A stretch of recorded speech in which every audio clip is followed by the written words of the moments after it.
Hello everybody, my name is Kendrick or Kendo, whichever you prefer, and this is Scouting Party, a brand new series brought to you by Kobold Press to explore the newest titles coming from, well, Kobold Press. And we are rolling right along with our series talking about our brand new Kickstarter for the Labyrinth Worldbook. Last week we talked with Wolfgang and Richard to answer the key question, what is the Labyrinth? It's a massive tunnel network connecting thousands of worlds to each other, the River Styx, the Hells, and so much more. We also learned about how your adventurers would go about traversing the labyrinth, mapping its path, and some of the things that they would find there. This week, we're touching on a topic that we only kind of touched on last time, and perhaps may also be the answer to, I think, probably the biggest question for anyone looking into the Labyrinth Worldbook. Why the hell does the labyrinth matter in the first place? How is this new, expansive setting relevant to your home game in the first place? Many of you have been building your worlds and your settings for years, I imagine, with your friends and loved ones at your tables, and, well, why should you open the door to this whole new world, or worlds, as it were, and how would you even go about doing so? Well, the answer to your many questions, dear hypothetical viewer, is actually quite plain, simple, and utterly devastating. And that answer is the void.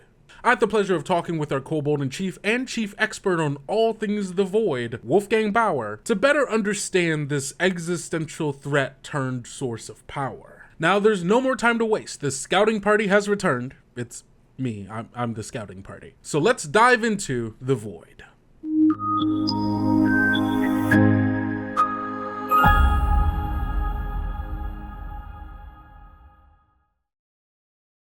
And today, once more, we are talking about a book you maybe have heard of, hopefully by this point, but in case you haven't, we are talking about the Labyrinth Worldbook, our newest Kickstarter from Kobold Press, which is going to let you dive into the depths of the labyrinth, the space between worlds, the connective tissues between your home campaign and every other world out there. But we're talking about something specific this time, something that we hinted at in the previous video, talking about the labyrinth and the worlds and some things that can happen to those worlds, because there is something that threatens all life in the multiverse, and that is the void.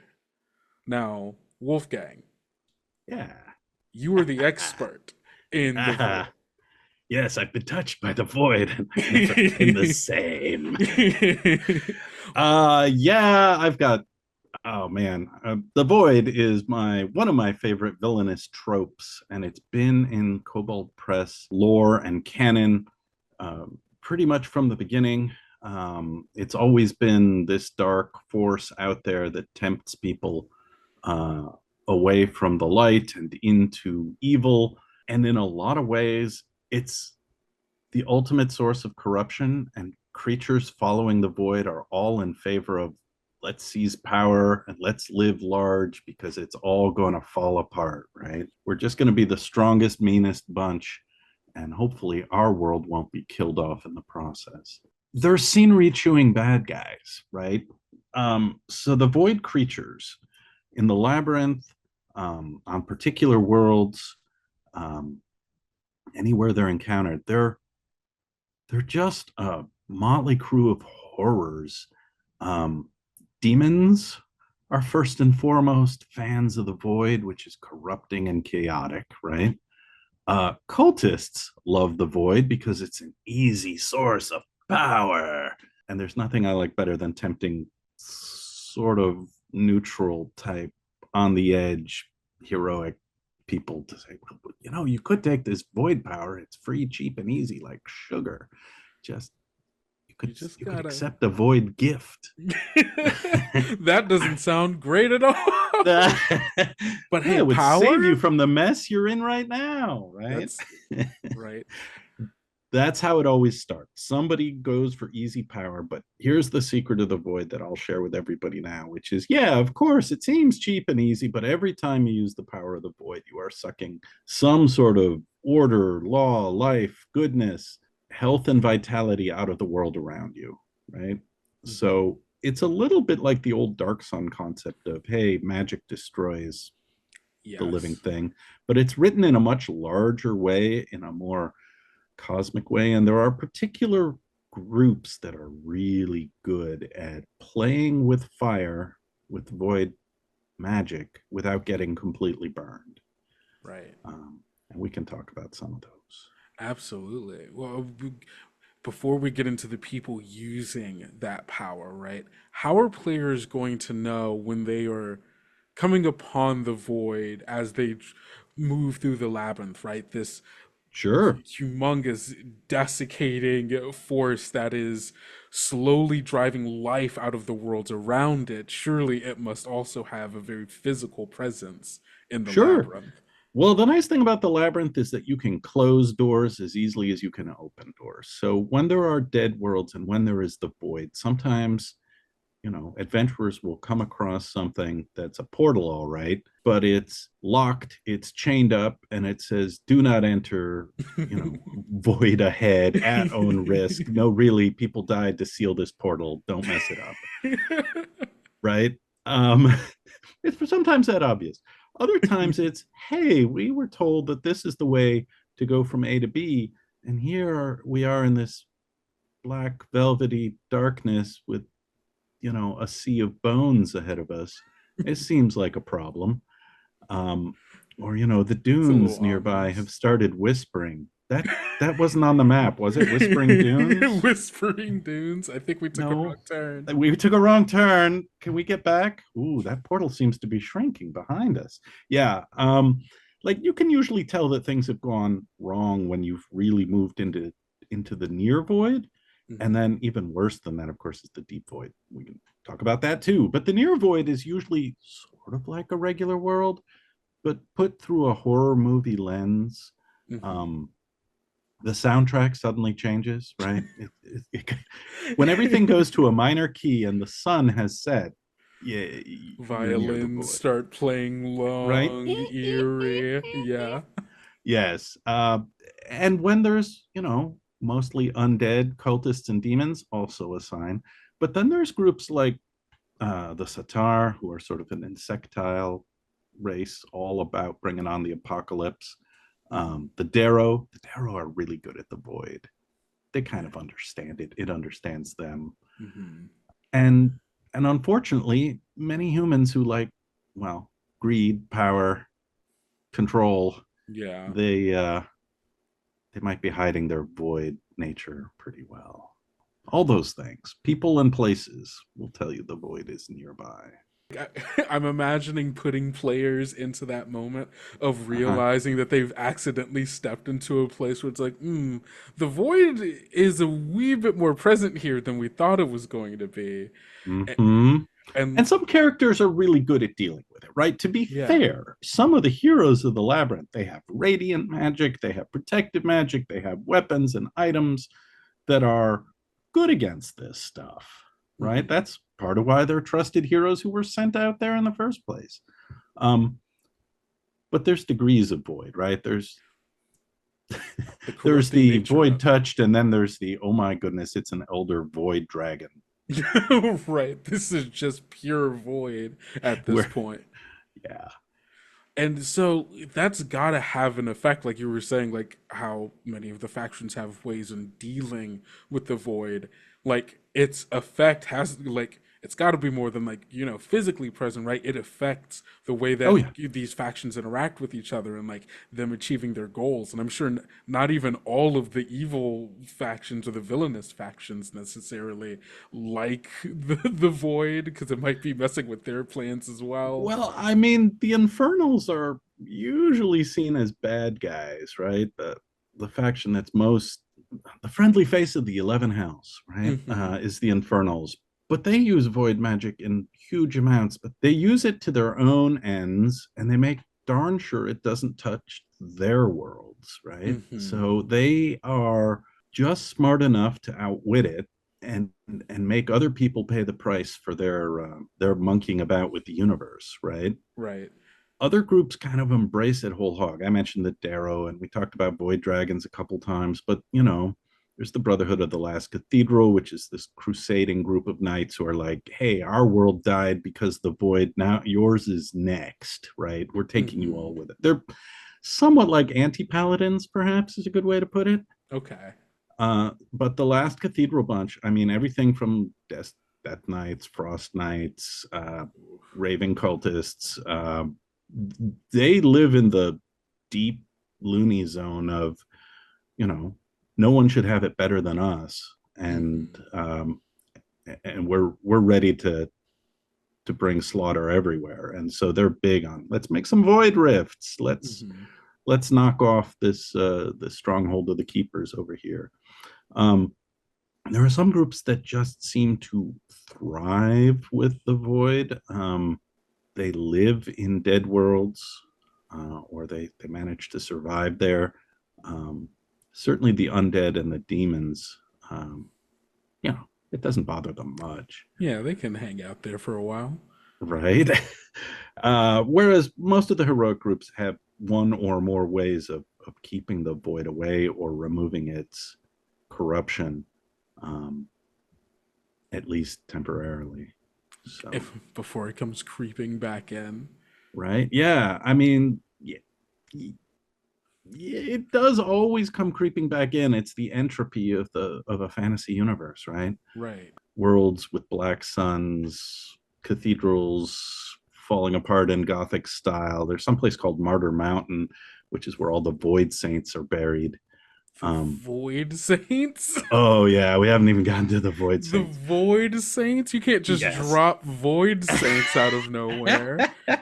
Well, so they're all right. So now I have to talk about the Pantheon for just a second, right? Please, because there is a Pantheon of the Labyrinth, and most of the gods are benign or protective, or, you know, gods of knowledge and crafting and healing and life. But there's a whole group of dark gods, which is exactly what you think it is, which is gods who've said, well, the void gives me cheap power and I can get a lot of followers and cultists, so why wouldn't I, right? So Martyr Mountain and the Void Saints are the liches, the evil high priests, the eternally living undead and fiends and other horrors who serve the void beyond their normal lifespan and sometimes eternally. So there's a hint of this in an adventure that's already been published called Hidden Tomb of Nargoth. Nargoth is a void saint and he's still got followers and they keep bringing him back, right? So he's got work to do for the void, whether he wants to or not. Yeah. And other void saints have other strengths and other weaknesses, but they're all looking to wreak havoc, to bring about Ragnarok, to call up other void saints to raise those armies of the Brotherhood. Void saints are bad news. Yeah, I love how like it immediately becomes like, oh man, I need like some kind of like general or lieutenant of the void right now to like embody this. Oh, I'll pull out a void saint that someone is like trying to bring back or has somehow found their way into my world now. They're sort of as unique as like demon lords or archdukes of hell, right? They're particular individuals. They have big powers. The smaller void saints can maybe be handled by a mid-level party, but for the most part, they're not beginner stuff. Right. If you find their books and their relics and artifacts, great. Please dispose of it. The nearest good aligned temple. Go that way. Don't attempt to destroy those objects yourself. They're pure evil. Yeah, and I like that. Like immediately, like can just like that could be the big bad of an entire campaign. It's just absolutely. Like Nargoth has sort of roots in the setting. There are others who have relics and artifacts, and I think most of these sorts of void saints would fit neatly as a keystone, just as you suggest, right? A big boss on a campaign, or at least for a major story arc. Yes, right? Exactly. And it's so cool. And so we're already talking about like void saints now. We might as well get into what is the deep void and yes. what are some of the things that players are going to be able to find there.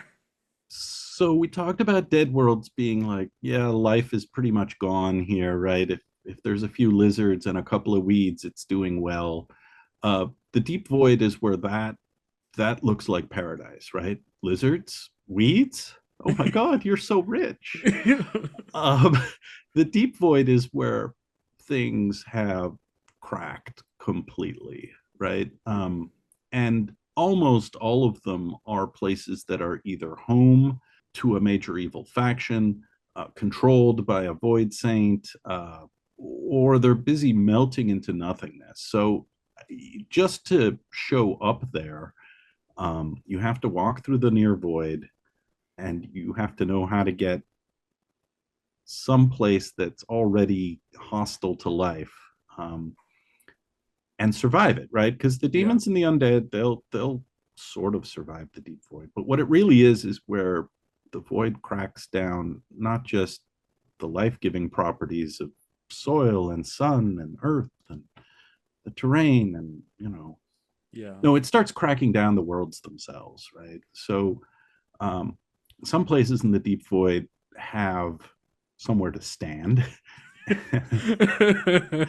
And some are more a mist of, raw chaotic energy, or, oh, look, it's a floating island with a giant Gothic cathedral on it and an elder dragon. Okay. I'm guessing it's inhabited and not a safe place for a long rest, right? So they have names like the Black Sun or the Citadel of Lost Hope, or actually Martyr Mountain is a mountain floating in the deep void, right? So, Floating in the okay. right?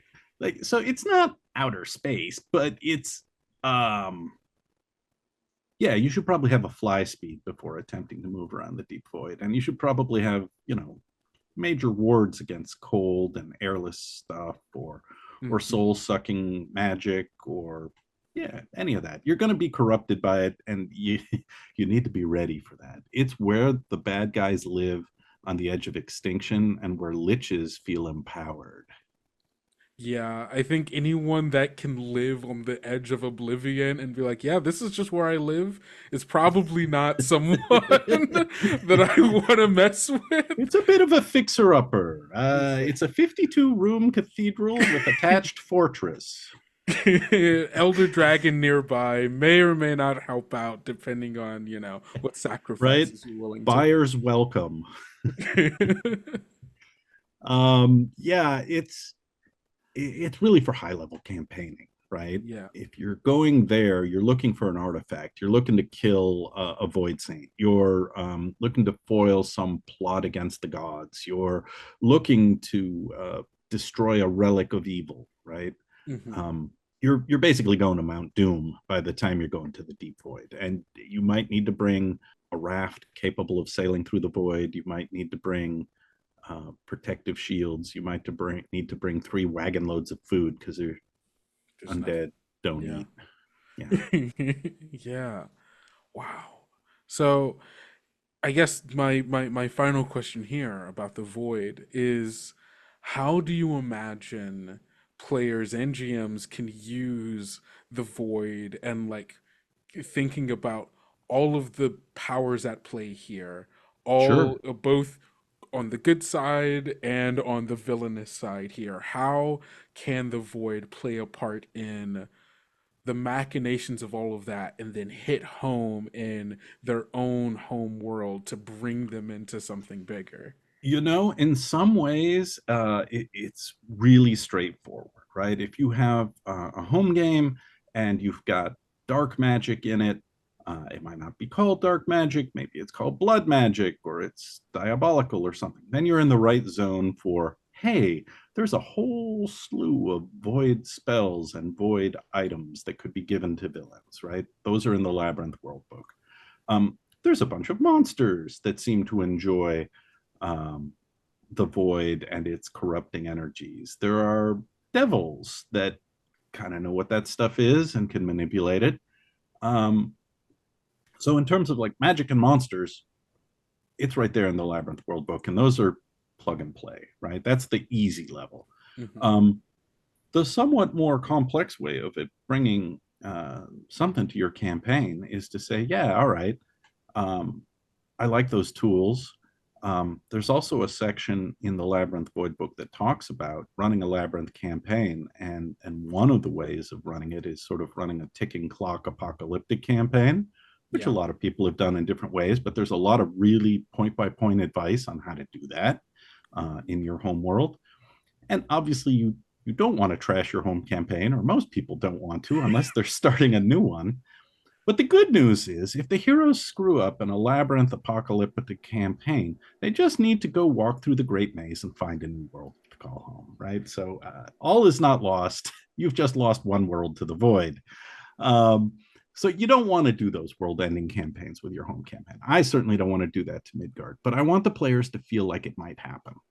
Yeah. And that's what the void brings, right? It brings a sense of it's threatened, it's bigger than you think, it's an eclipse that doesn't stop eclipsing, it's cultists who seem to have strange powers, it's these weird tunnels that go through a weird place and we don't understand what's going on, but the Darrow keeps saying we're all doomed, right? I think you can add a new layer of terror, unease, anxiety to your players if there's some sort of power out there that they don't quite understand, and it can be a puzzle for them to solve, right? And then they'll say, oh, we've got a void leak here. Well, how do we fix that? Oh, and they can go be heroes. And the void makes a mighty fine set of villains, and there's all the support in the world for NPCs, campaign advice, and magic to make these villains super memorable, super terrifying, and cranking up your campaign. Absolutely.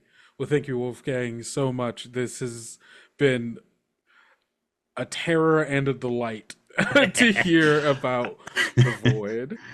My players know it every time I bring out the void voice. Look out, here it comes, right? I feel like an old time radio DJ every time I do it. It's the void voice. It's a void speaker.